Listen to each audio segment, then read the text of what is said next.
Yeah, look, appreciate y'all being here. I understand that you've got a lot of questions about the draft, but first I want to hopefully answer the questions about Derek Carr. He does have an issue with his shoulder.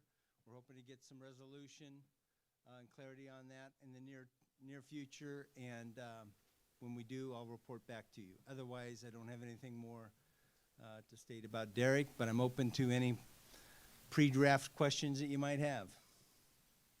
Mickey, would you say when the news broke about Derek that you were surprised by it, or was this something you guys knew about before? Yeah, I'm just not going to answer any more questions about Derek. I mean, this is a pre-draft. If you have questions about the draft, then I'm more than happy to answer those. But in terms of the roster and Derek, I'm not going to answer any more questions about that today. The uncertainty about the health of your starting quarterback, it seems when you came out in the blue, that affects your draft. That's the biggest draft topic. Yeah, again, I'm not going to answer any questions about Derek at this time.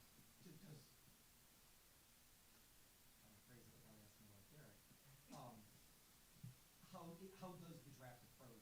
What is the draft approach, knowing what you know? Yeah, I don't think the draft approach for us is any different than it would be in any year. You know, we're looking for as many good players, great players as we can find. And look, we're fortunate enough this year to have, multiple picks in the first 4 rounds, and we're excited about that because I think there's some depth in this draft that we'll be able to help our roster. Mickey, Derek aside, how do you feel about the participation in the off-season program in general at this point? Yeah, I feel really good about it and excited about the staff, the new staff, excited about some of the things that we're doing that are different. And I feel like from the player standpoint, I just feel a level of excitement and enthusiasm that gives me a lot of positive feeling. Mickey, I have to try one. We all heard publicly about the Derek Carr shoulder issue a couple weeks ago. Is that something you knew about well before that? Yeah, again, this is a pre-draft press conference. I'm not going to answer any questions like that.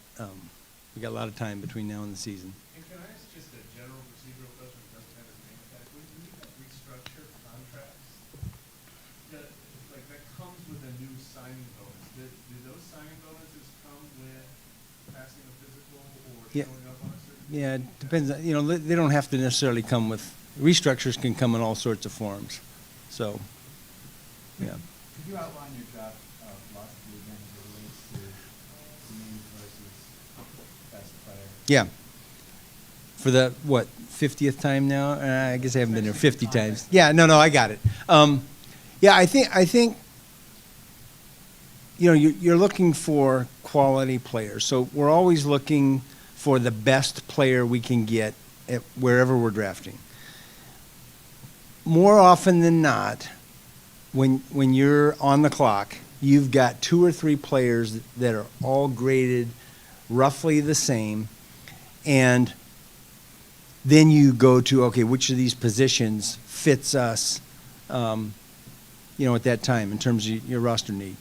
More often than not. Every once in a while, there's just a guy out there that's so far graded above everyone else. We just got to take this guy. That's happened to us. It happened to us when Deuce McAllister was drafted. We had Ricky Williams. We had a really good running back, and yet his grade was just so much greater than anyone else's on the board. We took him, best available player. That happened with Will Smith, as I recall, when we took Will Smith. So more often, though, you've got 2 or 3 guys in a cloud. They're all graded roughly the same. You have the same opinion about them, and then you're just sorting out by position at that point. Do you think you get involved potentially of getting fixated on receiving these? Yes, I do. And I'm not saying that we haven't ever done that before, but that's, I think, generally when you, and sometimes those turn out.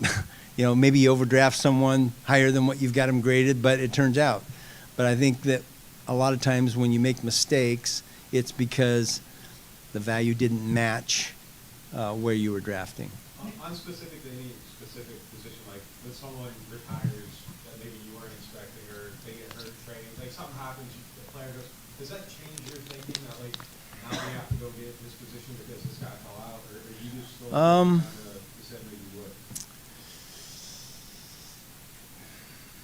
would. I mean, it could. I don't, yeah, I'm not saying that it necessarily, I can't think of a specific example, but yeah, I mean, you're always paying attention to your roster and who, if we had to play a game tomorrow, who are we lining up? So you always pay attention to that, but you also recognize we're not playing a game tomorrow. We've got time. Then there's other avenues to fill needs. There's free agency, there's the draft, there's trades, there's, guys are going to get released during training camp, and so there's going to be other opportunities. Mickey, how important is it for the number 9 pick that this individual contributes or starts individual, kind of like with Yeah.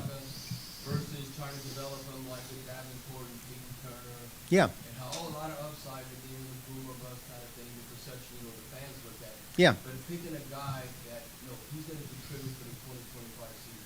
Yeah, well, I think that varies from team to team. You may take somebody that's more developmental if you think the upside's really huge. I think for us, if we're picking in the top 10, we're looking for somebody that, man, we're going to count on this guy for the next 8 to 10 years. And he's going to fill that spot, and we're not going to have to worry about it. For me, that's a goal. And that sometimes that might be a home run, a perennial Pro Bowl player. But sometimes it might be a guy that just, man, we can sleep at night because we got that position covered for the next, 8 to 10 years. Given the current situation, when it comes to trading up and trading back, new coaching staff and all that, would you say maybe the philosophy could be a little different this year when it comes to not giving up draft picks to trade up, or do you go in with the same philosophy no matter what? Well, look, I know my record says something different. I've never been against trading back. It just appears that way. I think when you have a new coaching staff, obviously we're getting to know each other. We're getting to know each other's philosophies. Kellen and I have talked a lot about draft philosophy, about what he wants to get accomplished in year one, where we're at, all those things. So it comes into play, yes. But I think, how I feel about things and philosophy hasn't changed, and how he feels and his philosophy hasn't changed either. We're just trying to communicate that and make sure we're on the same page and aligned, which I think we are. It's been a fantastic experience so far. So I don't know if that answered your question, but that's where we're at. I was going to ask about in the trade-up, right? As you've done a lot, we have traded up. You try to be in control, right? You Yeah. try to feel good. You can get your guy. Yeah. The trade back is trepidation. You feel pretty good. I was just kind of wondering, is that true, one? And two, did you or a mentor, what did you kind of burn? Like you trade it back, like you have a guy, and you get kind of... I mean, I don't recall ever being burned by that. Here we go. I would say this in general. When I look at it, look, I believe in our evaluation process. I believe in our grades. And so just philosophically, it's hard for me to say, I want to trade back and get a lesser player than I can get from moving forward. So if you move forward, you're guaranteeing yourself, in my mind, a better player based upon our grades. Now, we got to be right? As opposed to going back, and I might end up with a lesser player. So just, and I get that you're getting more swings, right? When you trade back, you're picking up assets and you're getting more swings. So I understand that philosophy. I don't disagree with it. They can all work. Sometimes you might feel like I can trade back and still get the guy that I was going to take. That's when it really makes a lot of sense, right? When you feel like you can move back some spots and still get the guy or one of the guys that you really wanted. Are the grades set? And this would be typical of anything. Are the grades set right now? As of this morning, yes. There's a lot of tweaking. And look, it's not like there's some dramatic change, but there's a lot of, this guy's ahead of this guy's back, grades are all in the same area. Which guy do we really prefer over the other guy? And that's when, position may come into play. Mickey, when you talk about guys you may prefer, obviously, the defensive philosophy changes with coaches. How much impact, do you feel like with Coach scale, what kind of defensive player would you like versus like Yeah. Dennis Allen and those teams? A lot. And look, the structure of our defense is changing. And so there's been a lot of conversations about that, really since the day they walked into the building, including not just with me and Jeff and Michael Parrington, but with all of our scouting staff and all the people that are involved in personnel. Because we have to, in order to do a good job of evaluating for our team, we have to understand what they're asking our players to do. And so it is different. You know, the types of guys and what they're asking you to do is different. What than, would that be a situation like with Zach Vaughn? I mean, here he's outstanding on special teams, but when you really get opportunity, you put him in the right place, Yeah. and then he goes to the Eagles. Yeah. He's up for like defensive player of the year. Yeah. Mickey, That's from a painful. roster standpoint, do you feel like this roster, your roster now, could use more help, more depth help, Yeah. more across-the-board help? Sure. Than maybe in some previous years? Yeah, sure. I mean, I think every GM in our league, including Philadelphia, who just won the Super Bowl, they all feel like, we got to help our roster. We got to get better here. You know, we all feel that way. But I mean, do you feel differently, or do you feel differently about your roster this year maybe than you did 2 Yeah. years ago or 3 years ago, that kind of thing? I don't know. I'd have to really put a lot of time and thought into that. I mean, because every year I feel like, man, we got to get better in this area. We got to get better in that area. I mean, the areas are different, some from year to year, but I'm always feeling like, we haven't got enough. We haven't got enough. Yeah. You Is there guys a sense are of, using sense of draft- urgency maybe, since you got here, you talk about us mining your history, so to say. Yeah. I know when you first got here, you were with Randy, and Yep. you all signed Jeff Blake, and you traded for Aaron Brooks, and then when Sean got here, you immediately got Drew Brees, and then when Dennis took over, you chased Deshaun Watson, and then you got Derek Yeah. Carr. Is there any type of urgency to get Kellen his guy? Yeah, absolutely. There's always urgency about. I mean, it's just not that. I mean, you're citing that position, but there's urgency about that at every position. Is want to make sure we're getting players that the coaches want, that believe they can win with, I think that is- regardless of whether they're here or not. We're always looking to provide them with the resources they need to be successful. You mentioned the draft grades. What, based on, I know you said you still may have a couple more tweaks to go when it comes to the draft grades and all that good stuff. What position groups have really kind of stuck out to you based on draft grades heading into, this weekend? Stuck out in terms of what? Just like, at what positions do you think this draft is like the deepest? Yeah. I don't know if I want to say that. Yeah, I feel like that there's more defensive linemen than most years. That we have great, and look, we got the same numbers, right, every year, but in terms of top 2 or 3 rounds, I feel like, and I don't know this guy, I haven't counted, but I feel like there's more defensive linemen than most years. And I feel like there's fewer corners, for example, than most years. But I haven't really quantified that. And so it's hard for me to answer that question. I just did, but I'm not that confident in the answer. What would you say about the quarterback class this year? Yeah, I mean, I think there's guys that are good quarterbacks, really good quarterbacks. And I don't know if the quantity's the same as some other years, but that goes up and down, and look, one thing about that position, I think that you fall in love with somebody, I think each of our teams, sometimes that's a different guy. Mickey, going back to like 15 with Derek Grayson and just going forward, Yeah. what is your guys' philosophy in terms of like urgency and resource spending on just finding that young quarterback prospect and maybe getting into the building? Is it something that maybe hasn't aligned where you wanted it to in the efforts there? But like, how do you guys look at that? Yeah, well, I think, look, one thing is different when, in the middle of, that's the middle of Drew Brees era, right? So there wasn't a lot of urgency about that, but you're always wanting to take swings and develop, the position. That's good business. I think the thing that you have to really resist is over drafting and taking someone that way sooner, because that's opportunity cost, right? If we take somebody way sooner than maybe we should have, we're taking a swing. If it doesn't work out, we missed out on whatever player who ended up being the Pro Bowl or, whatever it is. So it's hard to resist, though. It's hard to do that sometimes. What about in positions where there's like higher positional value and scarcity comes Yeah. into play? Is that even harder not to just like take a swing and like maybe reach? Yeah, I think that, what we perceive as high position value affects how we grade them, for example. And certainly affects whether we take somebody, particularly when you have them all graded in the same area, right? Even if you're strong at that position.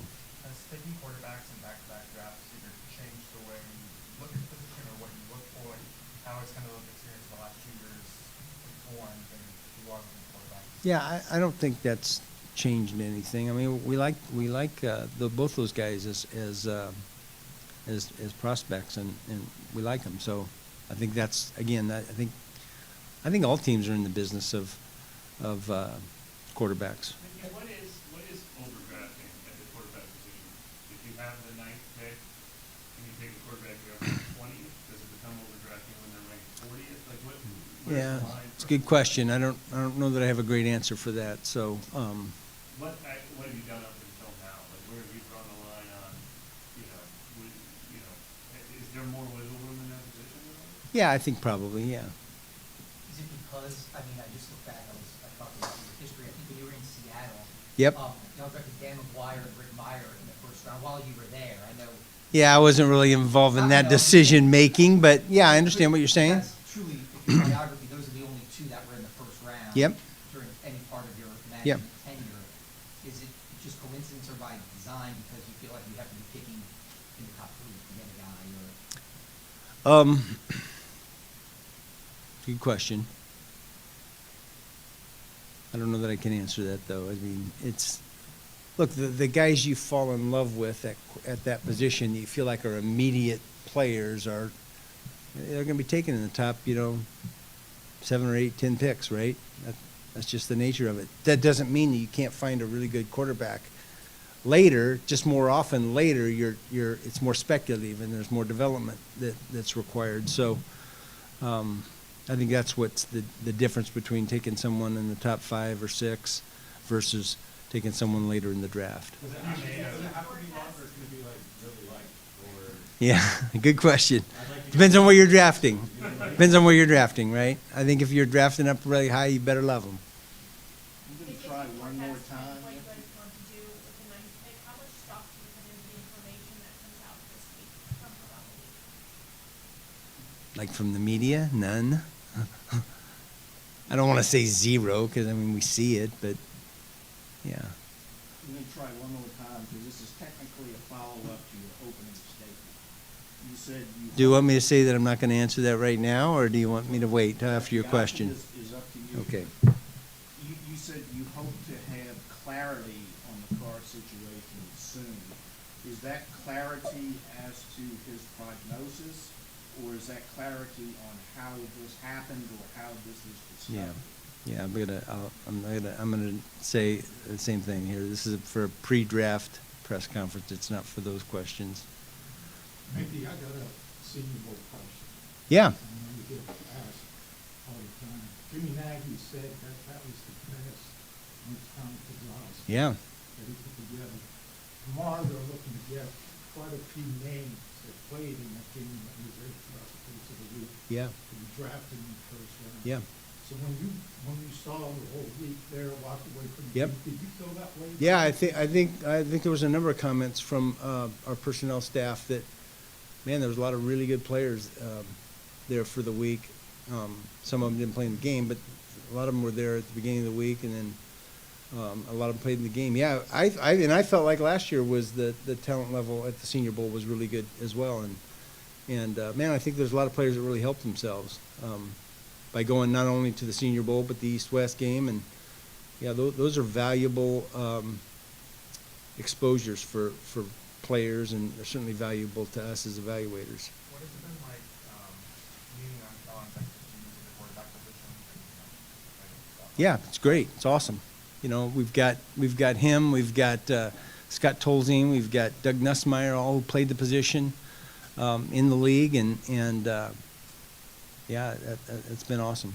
Are you seeing big differences in what, I'm sorry, are you seeing big differences in what Kellen and Brandon Staley might want as opposed to what you were getting? I mean, look, you kind of had the same regime for a long time. Yeah. Are you seeing like fundamental differences in things they're looking for? I don't think there's any real differences in terms of the intangible things, you know, the makeup of the players. I think there are some differences, particularly on defense, in what we're looking for based upon a different structure of the defense. But look, we're all just looking for really good football players who love the game and are smart and tough, and you know, all that's the same. But there are some nuance. I think it's more, instead of differences, I'd say it's more nuance than differences. Mickey, when you look at the impact now, when we jump on the regular basis, like the running back position. Yeah. All of a sudden, the Saquon contribution, Derrick Henry, and do you feel like teams, like going forward, I guess it could be cyclical as far as like, okay, Yeah. running backs are hot or not. Yep. How important does that come about, that you got 1-2 punches with Kamara's age? Yeah. So where he's at, and as far as, when you're taking a running back early. Yeah, look, I mean, I think we've always valued running backs. We understand, you know, what they provide in terms of winning. I think since I've been here, we've had a lot of really good running backs, you know, Ricky Williams and Deuce and Reggie and Mark and Alvin, and I'm probably leaving a couple out. But so I think we've always valued the position. I do think that, you know, what Philadelphia did with Saquon and elevated maybe the perception of that. I think that's helped running backs in general. He's a pretty special player. So yeah, I think it did. I think it did help the perception, you know, at least, you know, league wide, or maybe even the public perception. How does Spencer Rattler affect, I mean, if you're going to draft a quarterback, does it have to be somebody that you think could be above the Spencer Rattler? Yeah, I mean, we're speculating here. Like I said, it's just, you know, we're in the business of developing quarterbacks. We like the guys we've got. That doesn't mean, you know, we're going to draft, how many draft picks we got? 9? We're going to draft 9 players, you know, and they're going to be different positions. It doesn't mean that we don't like the guys at those positions that we have. It just means we're trying to add to the mix and create competition and make ourselves better. And so I don't think it's any different. As far as running game goes, do you have a philosophy on why, like some people think you need to have the perfect offensive line before you put a premium asset in the back? Does it matter to you Yeah. guys like which way it's built, or can one come before? I don't know that I can answer that question really, but I do know this, is that, you know, our philosophy and Kellen's philosophy is you build inside out. You know, offense, defensive line, you know, you got to put resources in those areas. That allows you to be a good football team. And so I think we're aligned in that regard. Sorry, another philosophical kind of question here. I know that you're the longest tenured general manager in the league, I believe, and obviously your track record of success, and you're ingrained in this community. And without saying talk to the fans, but do you have a message? Because obviously some Yeah. of these answers are going to be a lightning rod for more fan frustration. Yep. Is there anything about being patient, or there's light at the end of the tunnel, No. or something that can give clarity on the situation we started with? Now, look, I can't, listen, we're 5-12. You know, we got to own that. We're 5-12, regardless of why. And that falls on my shoulders. So I understand the frustration. That it just is what it is. That comes with the job. And I understand that. So I got big shoulders in that regard. Just similar to what Doug was asking earlier, but when you look at your roster and you're trying to decide how many guys your term was, like, you can go to sleep at night, you know, when we got that Yeah. position covered, does that factor into the trade down formula? Like, are you looking at this roster right now, like, we need to have more than 2 players in the first 2 days of the draft, or you don't feel that way? Well, I don't know that I can answer that exactly right. I can say this, though. Look, we've got a first-round pick, a second-round pick, 2 thirds, and 2 fourths. I feel really good about that because I think we'll get good players in all those spots. And that makes me feel good. You know, last time we had this many picks in the first 4 rounds, I think was 2017, and that was a pretty good draft. I hope we have the same issue, you know, with 4 years later, we're trying to keep these guys and we can't keep them all. I hope that's the issue, that they're all good players and then it becomes difficult to keep them all. Mickey, when you say that the starting quarterback is upcoming something that is on the team right now, or that could be addressed through free agency or the draft? Yeah, I mean, I'm not going to answer that question because that'll just lead to a bunch of speculation, whichever way I answer it. Take 2 or 3 more. What do you think is I mean, you mentioned, you know, positional need and also grades and whatnot. In your opinion, what do you think is the biggest positional need for this team entering the draft with so much draft capital? Yeah, I'm not going to answer that because I get the question and there is an answer to it, but I'm not going to answer it because I don't want to give away which direction we might be leaning. Appreciate the question, though. Have you guys done more, or maybe about the same quarterback recruitment class in years past? Now, listen, we study every player that's eligible for the draft, you know, regardless of position. So that hasn't changed. You want evaluations of these guys because they might become free agents. They might fall down to you. You just never know. So, I think we're pretty diligent on really every guy in the draft because remember, this process starts a year ago, 2 years ago. I mean, we don't even know when we're drafting it. You know, when we're going through that early part of the process. So you have to evaluate every player. Is Stason close at all being able to get this grade? Well, look, he had a serious, knee injury, so it's going to be a while. Mickey, with the car situation, obviously, you said you don't want to say anything because the draft is going on, something like that. Would you be more willing when the draft is concluded to provide clarity, or is that? Yeah, I think when I have more information, we'll deal with that. Like it says, which is what I said. Since we won't hear from you prior, I think the deadline's May 2nd. Has there been a decision made on the 5th-year option guys, or could that be contingent on the class? Actually, I'll give you that. Here's the carrot. Where's Matt?